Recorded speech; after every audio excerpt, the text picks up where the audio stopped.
Association of Healthcare Providers India Manipur chapter na medical service ta Ayet Apan PIBA AMADI attack TOUBABU AKANBA MAWONGDA YANINGDABA PHONGDORAKLI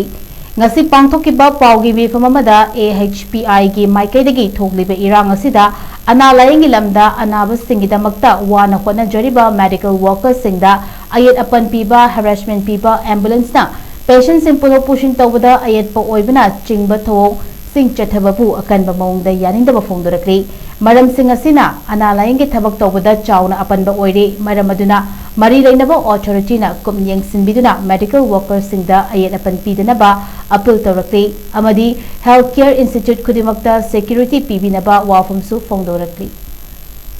Tawlagi autopsy matulda Manipur yan unrest over pibam lai. We are also very much concerned okay masida yan na pawi adu loro na no gi katha iba kay lagaki education really strike curfew ban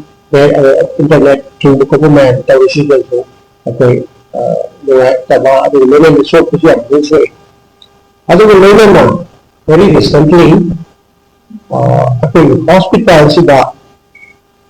chulagpa adu hospital da tabak tay da caregivers sida may sathok sasinda AKANBA yawa adu physical assault pa adu lolo na okay like iran sida tay caregivers si stagi campus manila kachelapa kasela may okay sige mayam sige kay kung saan na kay condemn tawi to huminde lolo na okay Razada lolo na comment na so hariba healthcare gi daga simati yargishing na balance naranda na okay na life ama kannaga family washida simbatho do autopsy equally de aduna sigi baro da appeal ni se ko ta do si aduga little bit of narratives and babnagi ambulance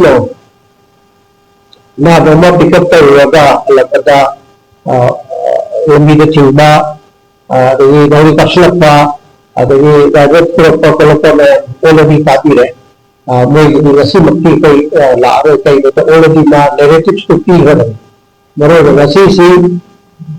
mothers on side di hospital sida thoki ba thobo or recently thoki ba thobo care gas ki thobo si matang da okay na to thobo lage ru amna badu na apega so ni ba aduga happy mental high ta ko kunna si matang da kai duai ta ba adi yaring da thobo sari